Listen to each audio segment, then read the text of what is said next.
ஆனா நிர்வாகம் இல்லை, வேலை இருக்குது இது. ஆமா, இப்போ நீங்க ஒரு ஒரு எடுத்துக்காட்டு சொல்றேன். இப்போ நான் சமீபத்துல விவசாயிகள் போராடிட்டு இருந்தாங்க பாபநாசம் தொகுதியில திருமண்டங்குடி அப்படின்னு ஒரு ஊராட்சியில போராடிட்டு இருந்தாங்க. அந்த புகைப்படம் வந்திருந்தது பார்த்தேன். எத்தனை நாள் போராட்டம் நினைக்கிறீங்க? ஒரு நாள் 2 நாள் இல்ல, நான் போகும்போதே 476வது நாள் போராட்டம். ஒரு வருஷத்தை கடந்து போராட்டம். சரி, என்ன போராட்டங்க, ஏன் அப்படி போராட்டம் பண்ணிட்டு இருக்காங்க அப்படின்னு உள்ள போய் பார்த்தா அவங்க எல்லாமே கரும்பு பயிரிடக்கூடிய விவசாய பெருங்குடி. பக்கத்திலே திரு ஆரூரான்னு ஒரு சர்க்கரை ஆலை, திரு ஆரூரான்னு ஒரு பெரிய சர்க்கரை ஆலை. அந்த சர்க்கரை ஆலையினுடைய போராட்டத்துக்காக தான் உட்கார்ந்துருக்காங்க. ஆலையை திறக்க சொல்லி போராடுறாங்க.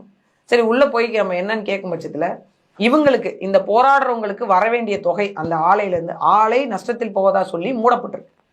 சுமார் எத்தனை விவசாயிகள் அதுக்குள்ளார அதுல பயன்பெறாங்க அப்படின்னு பாத்தீங்கன்னா ஒரு 10,000-15,000 குடும்பம் பயன்பெறும்.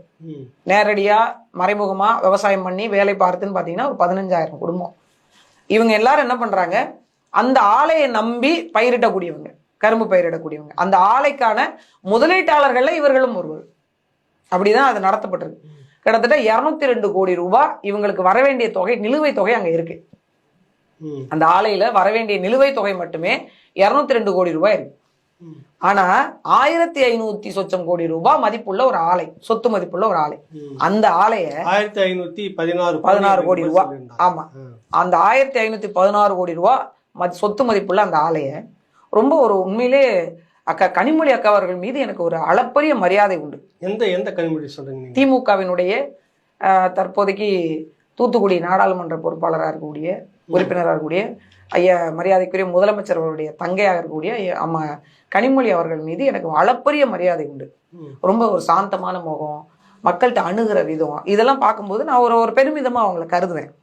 ஆனா உண்மையிலேயே இந்த முகத்திற்குள் இப்படி ஒரு முகமா அப்படின்னு பாக்குற அளவிற்கு அந்த 1516 கோடி ரூபாய் சொத்தை அம்மையார் கனிமொழி அவர்களும் ஐயா டிஆர் பாலு அவர்களும் சேர்ந்து வெறும் 87 கோடி ரூபாய் இந்த கடனை சரி பண்ற மையம்னு ஒண்ணு வச்சிருக்காங்க இல்லையா, கடன் தீர்ப்பாயம்னு, அந்த தீர்ப்பாயத்தின் வழியா இந்த ஆலைக்கான கடனை நாங்க செலுத்துறோம், வங்கி கடனை நாங்க செலுத்துறோம்னு வெறும் 87 கோடி ரூபாய கொடுத்துட்டு, அதுவும் இன்ஸ்டால்மெண்ட்ல கொடுத்துட்டு 1516 கோடி ரூபாய அப்படியே அந்த சொத்தை கையகப்படுத்தி சர்க்கரை ஆலையை சாராய ஆலையா மாத்தி வச்சிருக்காங்க. என்ன சொல்றீங்க நீங்க? இது வெளி உலகத்துக்கு இவ்வளவு போராடிட்டு இருக்காங்க, இவ்வளவு விஷயங்கள் வெளியிலேயே தெரியல, எந்த ஊடகமும் காண்பிக்கல. இன்னும் இங்க பாருங்க, வெறும் 87 கோடி ரூபாய் கொடுத்து எடுக்கிற உங்களுக்கு அந்த ஆலை 1500 கோடி சொத்து உங்களுக்கு சொந்தம்னா கிட்டத்தட்ட 202 கோடி வரக்கூடிய அந்த விவசாயிகளுக்கு தானே அந்த ஆலை சொந்தமாகும். அவங்க தானே அதிகப்படியா, உங்களை விட 3 மடங்கு காசு அவங்களோட காசு அங்க இருக்குல்ல, அப்ப அவங்களுக்கு தானே அது போய் சேர்ந்திருக்கணும். இது அரசு கொஞ்சம் கூட கவனப்படுத்தல. 2000 பேருக்கான வேலை வாய்ப்பு, 10,000-15,000 விவசாய குடும்பங்களுடைய வாழ்வாதாரம், 3வது அந்த சொத்து அரசாங்கத்தினுடைய சொத்து.